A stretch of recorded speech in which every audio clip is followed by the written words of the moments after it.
Hi, hello guys. So welcome back.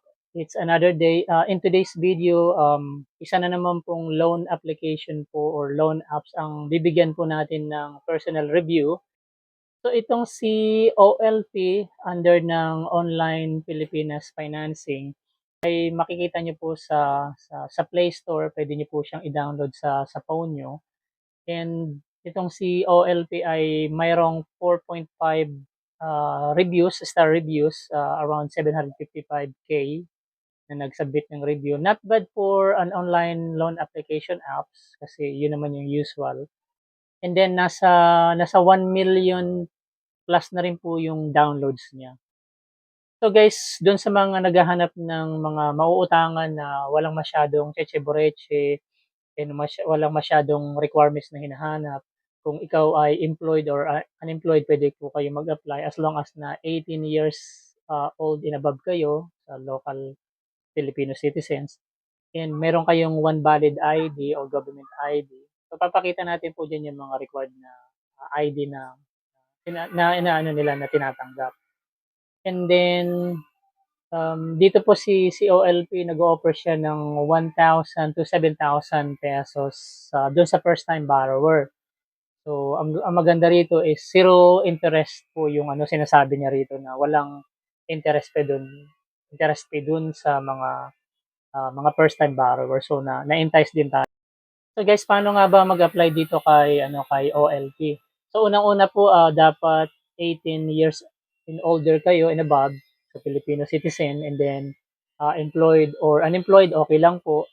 And then dun po sa mga employed, ang kagandahan po hindi siya naghahanap ng working certificate or job certificate, yung employment certificate natin.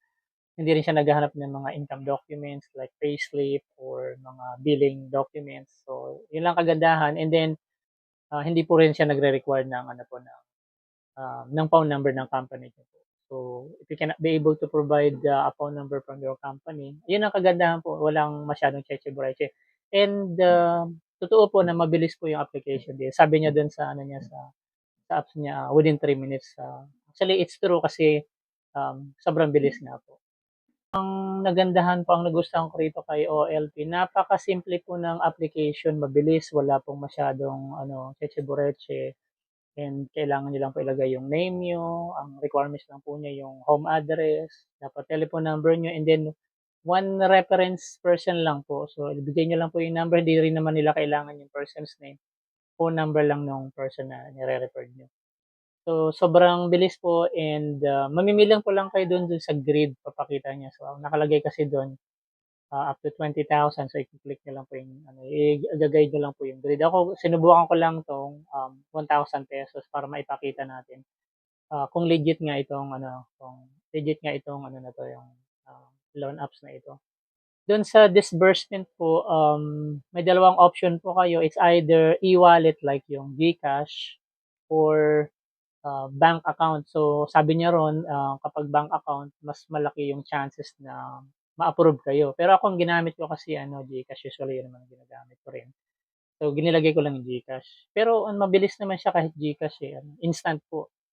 Pero yung apps niya, napaka-simple ng apps. Walang masyado kayo makikita doon sa apps.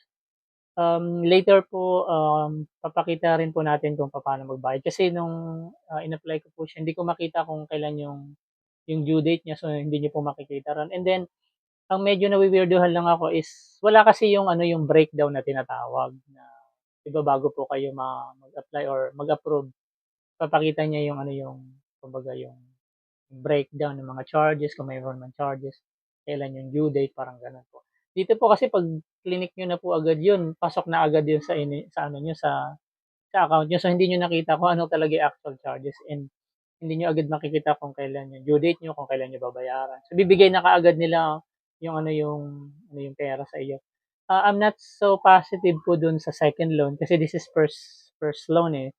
Siguro yun po yung kasi usually po siyempre kino-collect niya na nag-aano sila nagko-collect ng yung customers, 'di ba?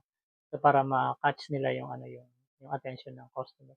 And it was good for me for first time borrowers sa apps na ito. Ang only concern lang na meron ako rito is hindi niyo po nakikita kung ano yung breakdown. So, turn positive if meron pong charges. Kasi ako, nung clinic ko po yung okay, yung dun sa ano na para makuha ko yung pera.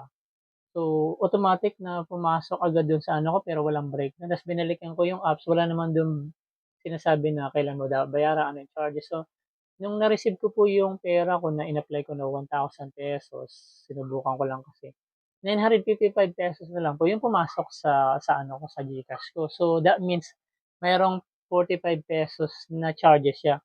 Hindi nila tinatawag itong ano, interest fee, pero nung binalikan ko po yung application kasi hindi ko naman lahat binasa isa-isa, meron palang ₱45 na, disbursement fee, yun po yung tawag nila dun sa ₱45. So, ₱1,000 niyo, ₱955 lang po yung mare-receive. So guys, yun po yung review natin para sa akin po, legit po para sa mga unang borrowers sa loan apps na ito. Maganda, mabilis, walang masyadong requirements, and walang masyadong record documents. So ano lang naman yung ID niyo, pipicturean niyo, and then magse-selfie kayo kasama yung ID niyo dun sa picture. Yun po yung, yung verification, security verification nila. So guys, panoorin niyo po yung ano na yan, yung short video na yan. So ipapakita ko yung step by step kung paano po mag-apply dito kay OLP. Sa Play Store hanapin niyo lang po si OLP, yan yung color green. So install lang po natin yan. And then i-open lang natin yung apps after install. Yan, makikita niyo po yung mga general information na kailangan niya i-access, camera, phone, and then i-ano niyo lang yung allow. Tapos get, uh, yan, pindutin niyo lang yung get money now. And then, so i-open niya yung apps. Pagkatapos yan na I can borrow daw up to ₱10,000, pero dito, nag-decide lang ako na kunin ng ₱1,000 para ipakita yung video na ito. And then i-click lang po yung apply. So yan, after niyo pong maklik yung apply, pupunta na tayo sa registration. So ilalagay niyo lang po yung phone number niyo diyan, and then get the code. So makaka-receive tayo ng OTP. So enter lang natin diyan yung OTP na na-receive natin. So for security verification. And then dito ilagay niyo lang po yung full name, dapat may middle initial, tapos yung date of birth niyo, tapos yung gender, and then yung email address po natin. And then dito po, ilagay niyo lang po yung information diyan ng um, address. And then dito naman po yung occupation ninyo, tapos yung salary niyo monthly, tapos yung contact number lang ng reference person niyo po, hindi na kailangan yung name. Yan po yung mga valid ID na required nila, mag-take lang po kayo ng photo. So yan po, so magpi-picture tayo ng ano, photo ng ID natin. And then after niyan, magte-take lang po kayo ng selfie na kasama yung ID picture ninyo. So yan, ipapollow nyo lang yung instruction na yan. And then, yan, i-continue. Then dito ilagay nyo lang kung anong ID yung pinicturean ninyo, kung anong type, tapos yung ID number. Tapos i-click nyo lang po yung next dyan. And then dito naman kung saan nyo gustong ma-receive yung pera nyo, yung disbursement account. So sabi niyan either bank account or e-wallet. So pag bank account daw, so 100% po yung approval. Pero ako I choose yung e-wallet, yung GCash. InstaPay po yan, kaya mabilis. So pindutin nyo lang po yung get money. And then magpa-process na yan ng sending application, click continue. Pagkatapos magke-create lang po kayo ng password nyo dyan sa apps. So 4 na number niya, and click OK.